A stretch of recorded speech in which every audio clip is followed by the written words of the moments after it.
Welcome to the third and final day of Rally Deutschland 2011. Of all the asphalt rallies, it's here in Germany that the intense drama never stops. This has been a vintage year and we've had it all. Inspired tactical decisions, imperious driving, gut-wrenching bad luck, and fierce rivalry, and it's not over yet. The final phase of the Battle of Rally Deutschland will be run through the vineyard stages of the Mosel region before the Circus Maximus power stage closes the event in the streets of the Roman city of Trier.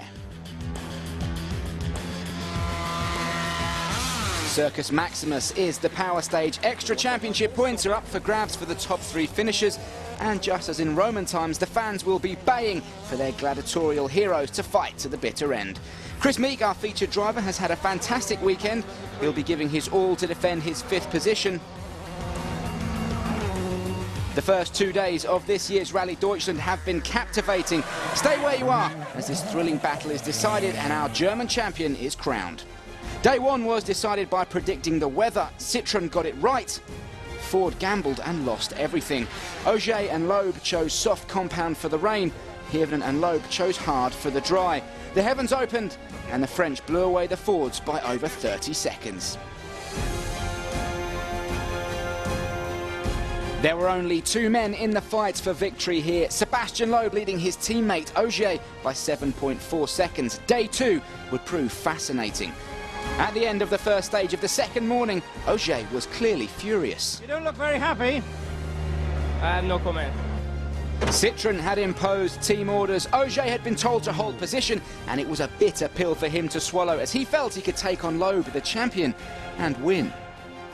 I think he has not a lot of choices if the big boss says he has to. Do you think it's the right decision to not let you fight for victory? Of course not, but that's not my decision. As they started the final stage of the day, all was going to plan for the Citroën bosses. As so many times before, the Panzerplatte stage played a key role in deciding this rally. Loeb suffered a puncture and had to drive 10 kilometers on the rim. At the end of the stage, he was devastated. When Ogier reached the end, he was the new leader, but was far from gracious. I think today the good thing is there is a justice in the sport, so that's a good thing. Loeb was not impressed with his teammates' comments. I think he's speaking a bit much, too much. It wasn't just Loeb who struggled with punches. Jari-Matti Latvala couldn't control his Fiesta. Both he and co-driver Mika Antila were unharmed. It's been an excellent weekend for the 2 John Cooper Works Minis. Danny Sordo is in a solid 3rd position with teammate and our featured driver Chris Meek in 5th. Meek will be relishing the battle in this final day. Yeah, it could be tricky. Day 3, it's another day in Rally Germany, and the stages go in and out of the vineyards into the countryside again. Yeah, we have only 2 loops of 2 stages, but yeah, it can be a sting in the tail if the weather's changeable. So this is how they line up. Sebastian Ogier first away, his lead over Loeb, 1 minute 11.3 seconds. Danny Sordo goes 3rd, battling with the Ford of Mikko Hirvonen behind. Those 2 separated by just 33 seconds. Chris Meek and Petter Solberg are battling for 5th. Petter just 9 behind the Mini. Kimi Räikkönen and Henning Solberg go 7th and 8th, with Amindo Araujo, Jari-Matti Latvala and Mads Osberg rounding out the top 11. So here we go then. Grey skies, but the fans are out. Sebastian Ogier will be hoping that the rain holds off as he begins his bid to break the Loeb dominance in Deutschland.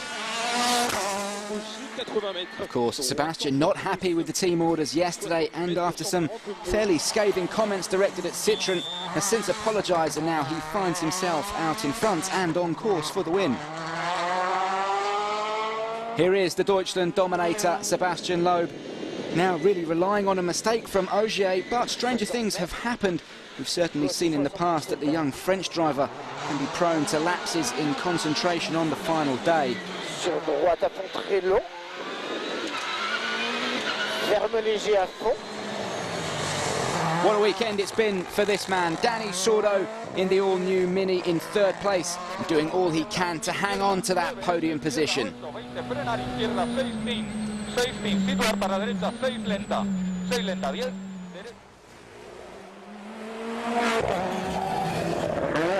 And that's the man trying to steal it from him, Mikko Hirvonen, pushing hard in the Fiesta. Oikein nopea oija.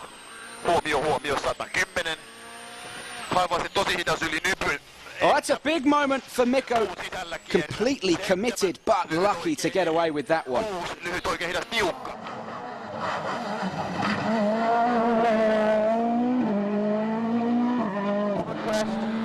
Our featured driver Chris Meek battling with Petter Solberg for 5th place, and after a puncture on the first stage this morning, he needs to stay calm and not do things like that. What a disaster!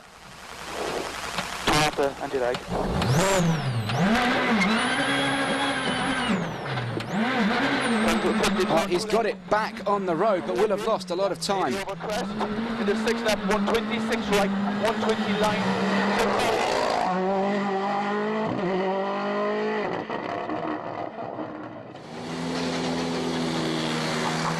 To be honest, I was a bit optimistic with the pace notes on a distance. I came around the flat out 6th gear corner where I thought I had 80, it was probably more like 60, and yeah, that 20 metres is vital in here when you have no room. So yeah, I had a little search for some grapes and came back out again. So yeah, we lost maybe 12 or 13 seconds. Now then, here comes Petter. Remember, that gap was just 8 seconds. It's been a clean run through for the Norwegians so far. Keep your eye on the clock.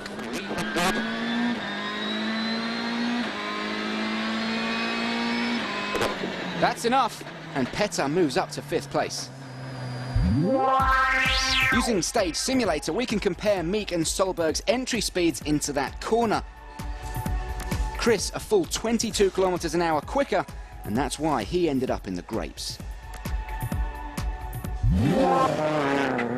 Down the field, and here's Mads Osberg, not a tarmac specialist. And there's proof. That's a huge accident, and that Fiesta is going no further.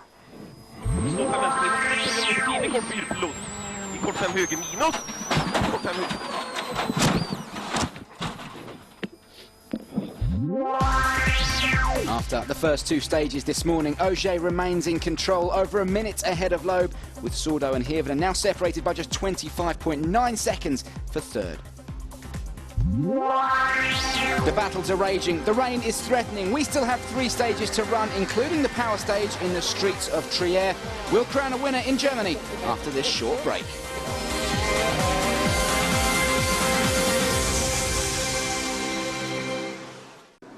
Welcome back to this 3rd and final day of Rally Deutschland 2011.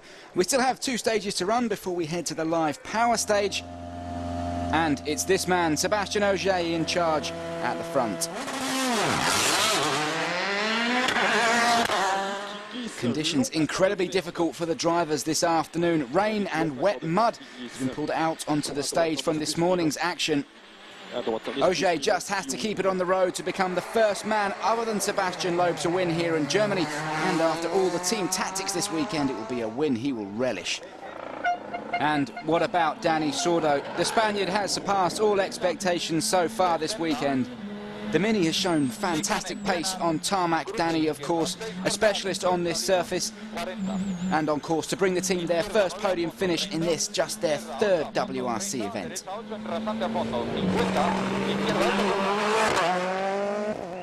Here comes his teammate and our featured driver, Chris Meek, doing all he can to claim back 5th place from Petter Solberg after his problems this morning.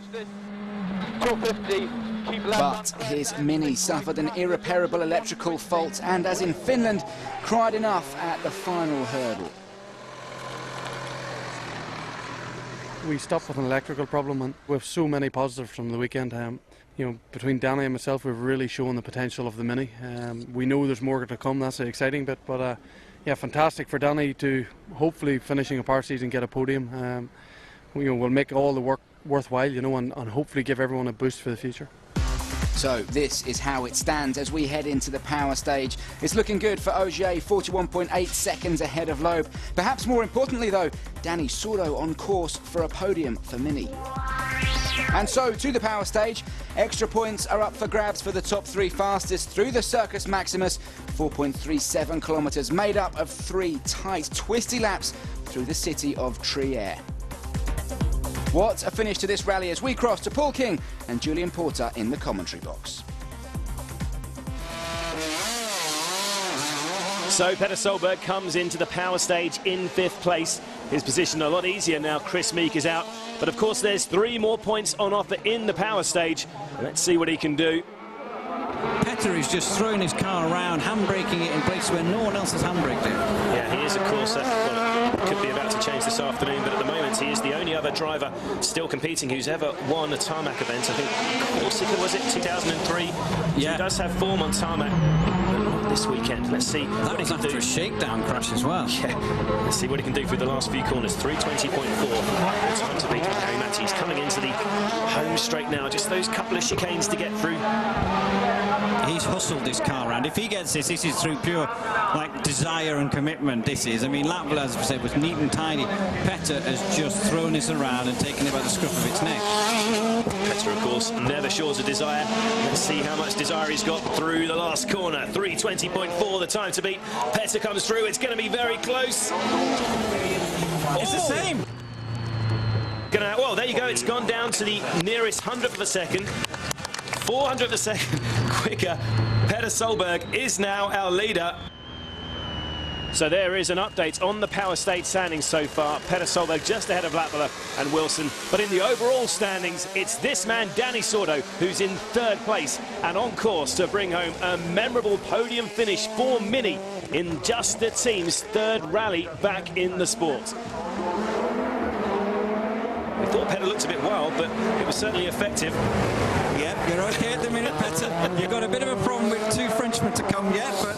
Yeah, that's true. At the minute, Petter potentially is going to score a point unless Sordo takes a big chunk out of this or a shortcut or something. But the Mini sounds great. The noise resonating off the buildings of Trier. Yeah, and Dani finished 2nd here 3 times and yet another podium finish. 2 more tarmac rounds, of course, to come for Mini later in the season, so we're going to really watch his pace with interest. What a terrific base they have to build on now with this car. There was something quite amusing at the end of the final stage yesterday when Loeb had his puncture. Sordo said to me, why did that never happen when I was in 2nd place and teammate to Loeb? But this might mean more to him than anything else. Exactly, no matter. Let's see him through the finish line. Petter's watching on. Yeah, he is slower, Petter. You can breathe a sigh of relief again. Dani Sordo's through, 2.5 seconds slower. But let's not forget, it's all about that podium finish for Mini. Fantastic weekend for the team and for Dani Sordo and co-driver Carlos Del Barrio, of course. Fantastic weekend for Mini. So that is Sordo through. Just the 2 work Citroens remain. Sebastian Loeb, he's next. He's 2nd overall, of course. But he could be about to see that incredible run of 8 Rally Deutschland victories come to an end. And after the frustration of yesterday afternoon, he will be desperate to claw back as many championship points as he can in here. I guess he'll be out for revenge in the power stage. We'll have to wait and see if he can beat Petter Solberg's time and if he can beat the time of his teammate who's currently leading the rally. I think Loeb is... yesterday, I've never seen him so disappointed. Yeah, remember, as we just said, first 8 times here and a 7-time world champion. Also on course to make it 8 world titles, let's not forget. He is leading the championship, 66 WRC wins, but it doesn't look like he's going to get number 67 this weekend. Not at the moment, but he's brilliant. And to be honest with you, yeah, maybe the fight was taken out of it when the tactics or the team advised them to hold position, but they were so on it on Friday. They were just they were away and up the road. The tyre choice they picked was inspired.